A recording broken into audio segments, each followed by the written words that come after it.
E agora, então, eu vou convidar para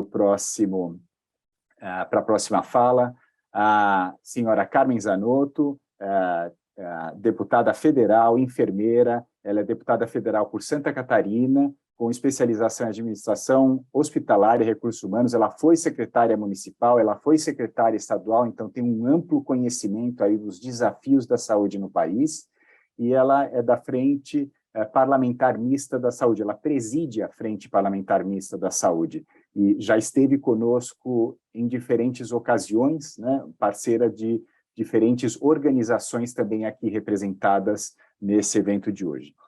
Muito obrigado, deputada, pela sua presença.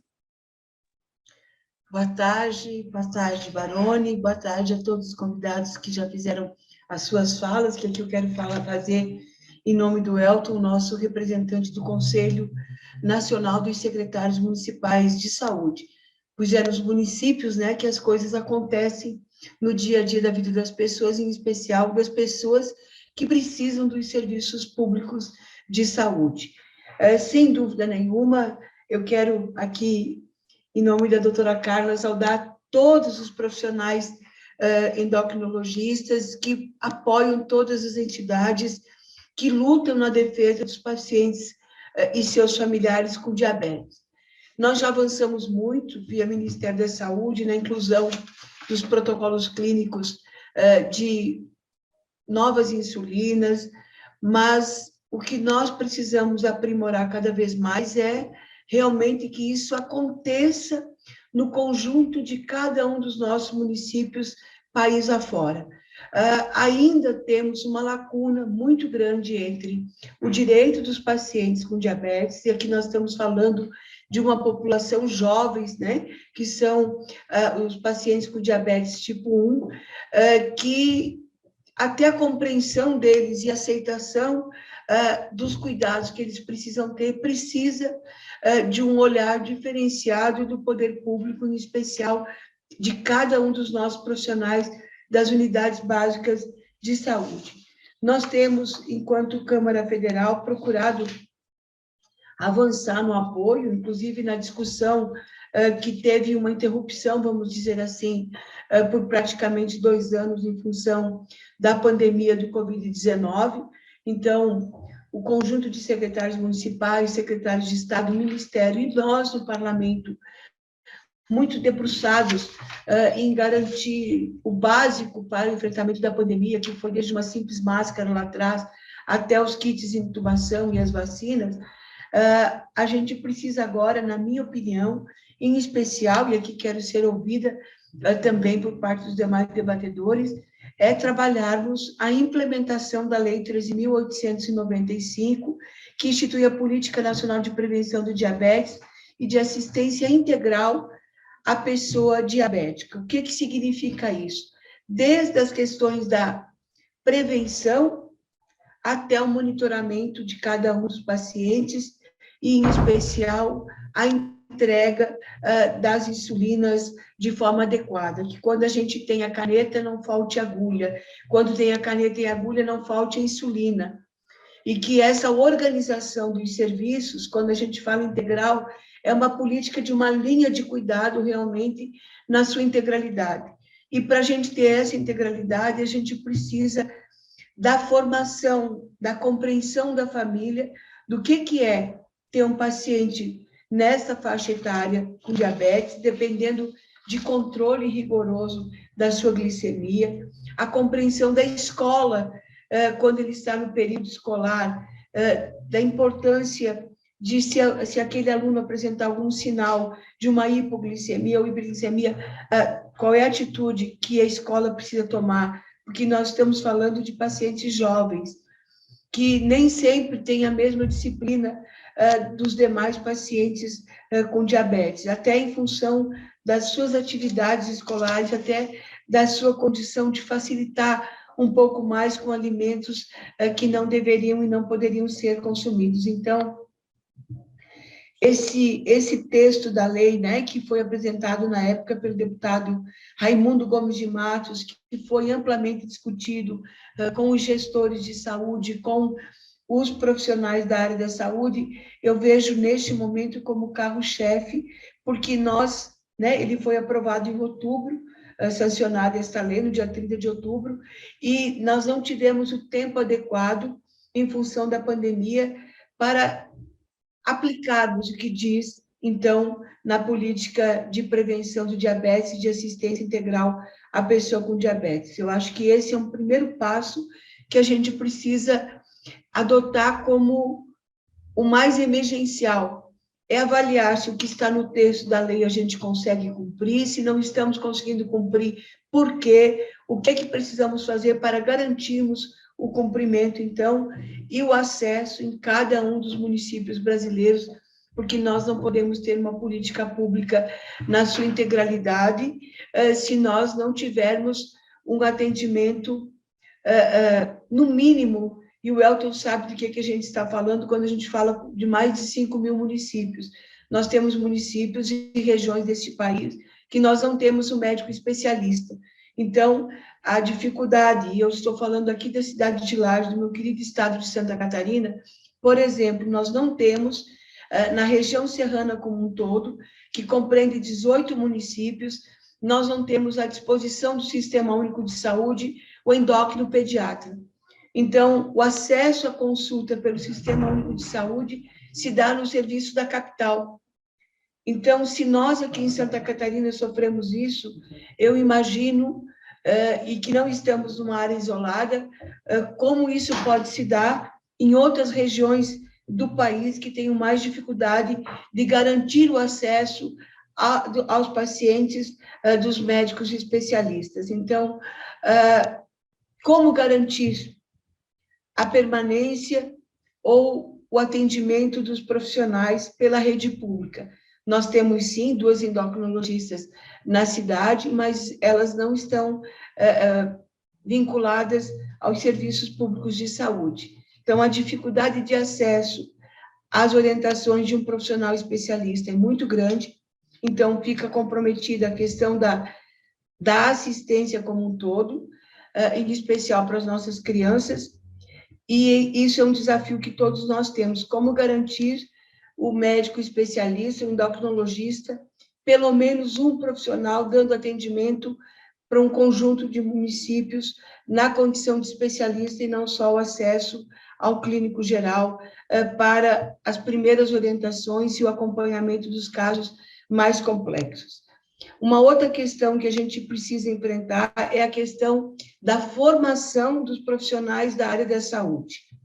Além de a gente formar os profissionais da área da saúde com relação à prevenção e ao cuidado dos pacientes com diabetes, a gente precisa também formar aquela família, preparar aquela família quando se tem um diagnóstico de pacientes com diabetes, senão a gente não consegue ter uma resposta adequada.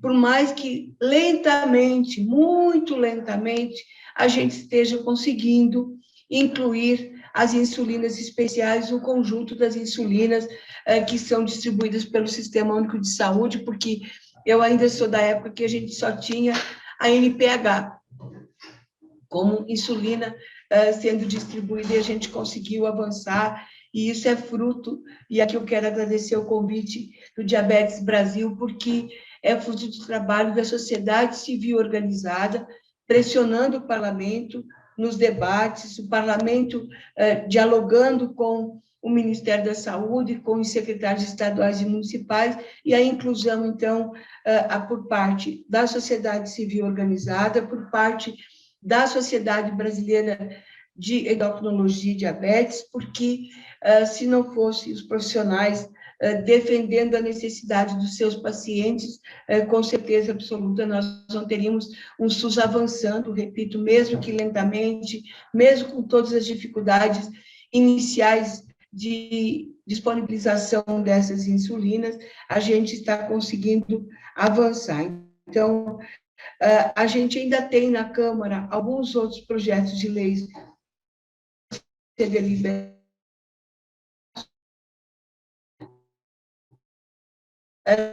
Nós passamos praticamente um ano, que foi o ano de 2020, sem termos as comissões em funcionamento, então a demanda dos projetos ficaram represadas em todas as comissões, porque o que realmente funcionou durante o ano de 2020 foi a nossa comissão externa de enfrentamento ao Covid-19. Com isso, as demais comissões não tiveram atuação e nós deliberávamos as matérias em plenário. Nós temos lá, que eu poderia destacar, o projeto 1077 de 2020, que ele dispõe sobre a validade e a emissão eletrônica da prescrição médica e correlatos. A pandemia trouxe para nós, gente, uma coisa que é esta possibilidade, sem a necessidade de estarmos nos deslocando, né, de um estado para outro, ou dos estados para o Distrito Federal, e a gente precisa cada vez mais manter esses diálogos, mesmo que à distância, porque a gente, além de otimizar o tempo, a gente consegue criar e termos diretrizes, né, para o enfrentamento. Então, é muito mais fácil organizar um seminário de forma virtual do que mobilizar todos os palestrantes com deslocamento.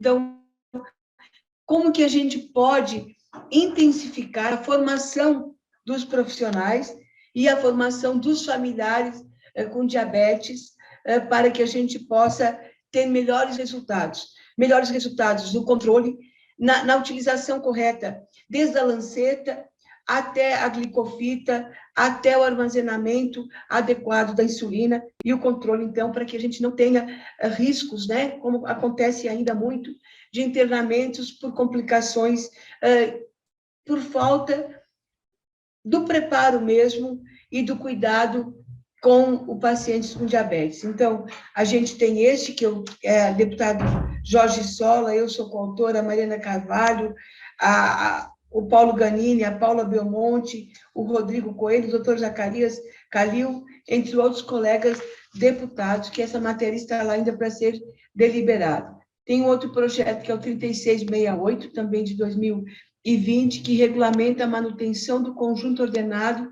de objetivos e princípios que envolvem aplicação e execução de medidas socioeducativas durante o período da pandemia, que também tinha este olhar para a pandemia e para os pacientes com diabetes. O que a gente fez na Comissão de Seguridade Social e Família? Nós tínhamos mais de 100 projetos ainda tramitando que tratavam da pandemia.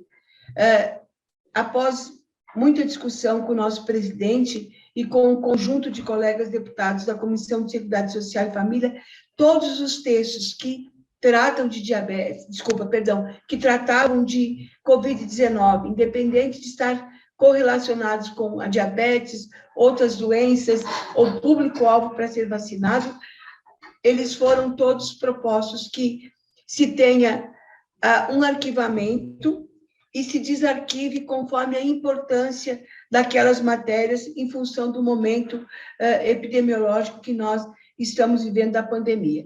Mas, para mim, não é mais falta de legislação, gente. Porque, senão, a cada dia a gente vai ampliar. E nós, enquanto parlamentares, precisamos não só apresentar projetos de lei, nós precisamos saber se aquilo que já é lei está, de fato, acontecendo na ponta.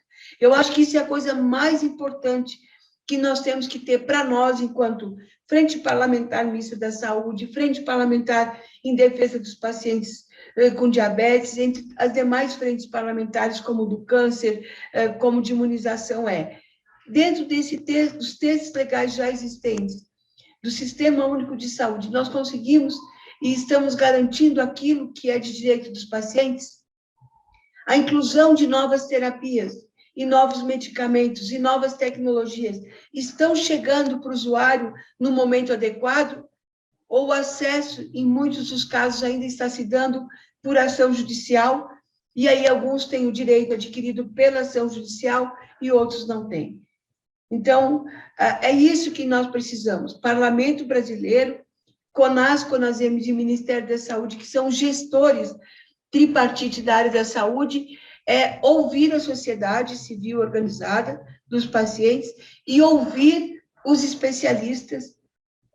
Quais são as lacunas legislativas que ainda existem? Porque, para mim, não basta a gente só fazer as leis, elas precisam, de fato, acontecer na ponta.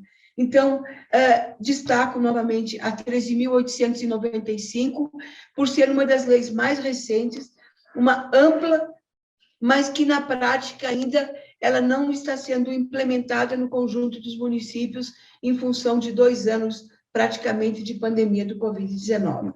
Estou aqui para ouvir as demandas, me coloco à disposição, Baroni, mais uma vez, sempre, né, das entidades, mesmo nesse período um pouco mais conturbado, que é o período das eleições de 2022. Sem dúvida. Muito obrigado, deputada Carmen Zanotto. Acho que é um tipo de reflexão aí tão fundamental e que a gente ouve muito pouco se fazer, né? Da importância da gente revisitar essas leis e ver o quanto elas estão de fato sendo implementadas, né? E o quanto, eventualmente, elas precisam ser revistas, né? Porque, obviamente, os cuidados, né? O que a gente entende como ideal de cuidados com uma condição crônica complexa como o diabetes tipo 1, evolui, né? Evolui junto com a evolução da medicina, evolui com o entendimento das ciências, né? E a gente muitas vezes precisa revisitar essas leis e ver se aquilo que, né, que a lei trouxe, né, está sendo efetivamente implementado e se ajustes são necessários, né? Então, realmente, acho que essa questão de judicialização é uma questão que se repete, a gente ouve muito, né? E como a gente sabe da importância da gente ter um PCDT bastante consistente, né? Então, com clareza de quais terapias devem ser prescritas para quais casos, para que a judicialização não precise acontecer, né? Para que ele evite boa parte da judicialização. E outra coisa que a gente tem visto também é, muitas vezes, a judicialização de elementos que já foram incorporados, né? Então, como fazer? Acho que como reorganizar o sistema para que esses elementos, né, esses medicamentos, essas tecnologias que já foram incorporadas, elas não, né, não saiam aí de uma verba da Secretaria Estadual ou Municipal, geralmente, se elas já estão incorporadas, né, muitas vezes a nível federal, né? Como a gente otimiza todo esse sistema, reorganiza. Então, muito obrigado, fundamental aí o seu auxílio nessa, né, em toda essa questão. Só para complementar, né? Isso tanto vale para o Sistema Único de Saúde como para os planos privados de saúde, né? Tenho certeza que muitos pacientes que recebiam uma insulina que não estava no contrato, vamos dizer assim, né? Que deixou de ser o rol exemplificativo para ser o rol taxativo, podem ter passado aí por alguma dificuldade. A grande novidade é que nós conseguimos votar a alteração do texto, então, ainda antes desse período de recesso presencial em Brasília, e nesta semana, entre hoje e amanhã, o Senado Federal deverá estar aprovando, então, o novo texto para garantir aos pacientes dos planos de saúde também o atendimento adequado dentro das patologias, exatamente por isso, porque quando se fala de saúde, a tecnologia avança muito rápido. E são tecnologias que nem sempre elas implicam em mais gastos. O custo final precisa sempre ser avaliado. Quando a gente só faz análise do custo inicial do procedimento, você pode ter uma leitura equivocada, tanto do Sistema Único de Saúde, quanto no sistema privado de saúde. Então, lembrar que nós precisamos das novas tecnologias no Sistema Único de Saúde e também no sistema privado, através dos planos de saúde. Por isso, também da importância do que o Senado deverá estar deliberando entre hoje e amanhã com relação à garantia de que os contratos tenham apenas o rol exemplificativo e não o taxativo, para não limitar o acesso às novas tecnologias para todos os pacientes daí neste caso.